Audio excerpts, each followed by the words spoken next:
Subscribe कीजिए trending news India channel को और बेल आइकन को दबाएं सभी वीडियो सबसे पहले पाने के लिए। नमस्कार, मैं सुरजीत, आप देख रहे हैं ट्रेंडिंग न्यूज इंडिया। हाजिर हूं लेकर दिन भर की 10 बड़ी खबरें। किसान बिल पर कुछ अलग और नया करेगी केंद्र सरकार। कृषि कानून के मसले पर किसानों और विपक्ष के विरोध पर सामना कर रही भारतीय जनता पार्टी अब फ्रंट फुट पर खेलने की तैयारी में है। बीजेपी शुक्रवार से देश के अलग अलग शहरों में 700 प्रेस कॉन्फ्रेंस और चौपालों का आयोजन करेगी। इसके जरिए मोदी सरकार द्वारा लाए गए कृषि कानून के फायदे को गिनाया जाएगा और किसानों को इसके बारे में समझाया जाएगा। बीजेपी इस दौरान देश में 100 से अधिक जगहों पर किसान सम्मेलन भी करेगी, जबकि हर जिले में प्रेस कॉन्फ्रेंस भी की जाएगी। बंगाल गवर्नर दी ममता को चेतावनी। पश्चिम बंगाल में विधानसभा चुनाव से पहले बड़ी राजनीतिक तकरार और कानूनी व्यवस्था पर उठ रहे सवालों के बीच राज्यपाल जगदीप धनखड़ ने प्रेस कॉन्फ्रेंस की। राज्यपाल ने राज्य की कानूनी व्यवस्था पर चिंता व्यक्त की और कहा, बंगाल में विपक्ष के लिए कोई जगह नहीं बची। बंगाल के राज्यपाल ने सीएम से सवाल किया कि राज्य में कौन बाहरी है, उसका क्या मतलब है, क्या भारतीय नागरिक बाहरी हैं? ममता को इस तरह बयान नहीं देने चाहिए। उन्होंने कहा कि मुख्यमंत्री को आग से नहीं खेलना चाहिए, मुख्यमंत्री को संविधान का पालन करना चाहिए।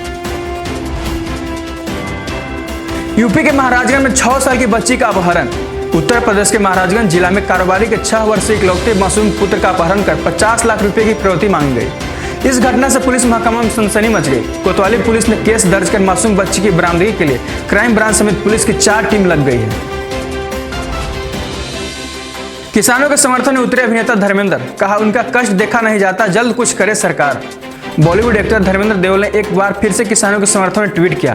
धर्मेंद्र ने कहा कि मैं अपने किसान भाइयों की पीड़ा को देखकर बेहद दुखी हूं। सरकार को तेजी से समाधान करना चाहिए। इससे पहले भी धर्मेंद्र ने किसानों के समर्थन में ट्वीट किया था, हालांकि यह ट्वीट के बाद में डिलीट कर दिया गया था, जिसके लेकर धर्मेंद्र ने ट्रोल हुए थे। लोअर कोर्ट के जज का हाई कोर्ट के जज पर लगाया गंभीर आरोप।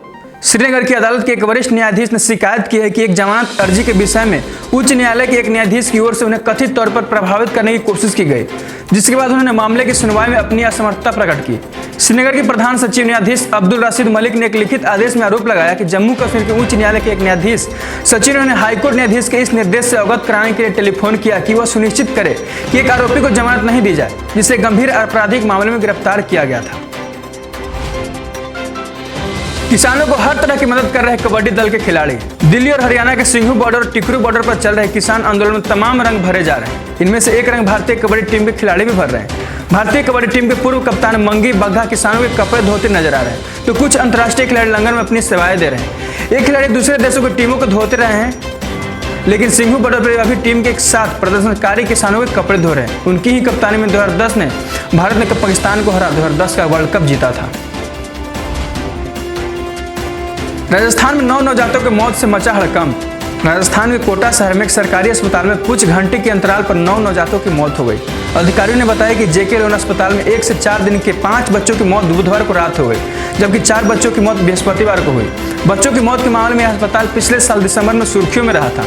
स्वास्थ्य मंत्री रघु शर्मा ने जांच का आदेश दिया और इस संबंध में अस्पताल को एक रिपोर्ट भी मांगी है। अन्ना हजारे ने दिया केंद्र सरकार को अल्टीमेटम। सामाजिक कार्यकर्ता अन्ना हजारे ने आंदोलनरत किसानों को समर्थन किया। गुरुवार को उन्होंने कहा कि अगर किसानों की मांग पूरी नहीं हुई तो केंद्र सरकार के खिलाफ किसानों के समर्थन में जन आंदोलन शुरू करेंगे। 83 साल के बुजुर्ग अन्ना हजारे ने कहा कि लोकपाल आंदोलन ने तत्कालीन कांग्रेस सरकार को हिला दिया था।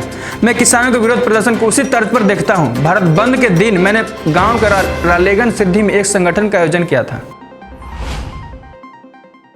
इंडियन रेलवे ने किया ऐलान, अपनी महंगी जमीन प्राइवेट कंपनियों को देगी। दिल्ली में 30 हजारे मेट्रो और कश्मीरी गेट से लगी रेलवे कॉलोनी की बेशकीमती जमीनों को केंद्र सरकार अब प्राइवेट कंपनियों को लीज पर देने की तैयारी पूरी कर चुकी है। सरकार ने इसके लिए ऑनलाइन बिड जारी किया। ऑनलाइन बिड की अंतिम तारीख 27 जनवरी है। यह जमीन करीब 21,800 स्क्वायर मीटर है, जो मध्य दिल्ली की सबसे बेशकीमती जमीन मानी जा रही है। फिलहाल 393 करोड़ इसकी रिजर्व प्राइस रखी गई है। किसानों का नया ऐलान, देश भर में ट्रेनें रोकेंगे। नए कृषि कानूनों के खिलाफ किसानों के आंदोलन का 16वां दिन है। सरकार से बात नहीं बनते देख किसानों ने आंदोलन को तेज कर दिया। वे अब देश भर में ट्रेन रोकने का ऐलान कर चुके हैं। उधर पंजाब के अलग अलग इलाकों से 30,000 और किसान दिल्ली आ रहे हैं। किसान नेता बूटा सिंह ने कहा कि कानून रद्द करने को लेकर अभी तक कोई फैसला नहीं हुआ, इसलिए जल्द ट्रेन रोकने की तारीख को ऐलान करेंगे। वहीं भारतीय किसान यूनियन के राष्ट्रीय प्रवक्ता राकेश टिकैत ने कहा, सरकार और किसान दोनों को पीछे हटना होगा। सरकार कानून वापस ले, किसान को अपने घरों चले जाएंगे। बाकी ऐसे ही अन्य तमाम खबरों के लिए बने रहे हमारे साथ, देखते रहे ट्रेंडिंग न्यूज इंडिया।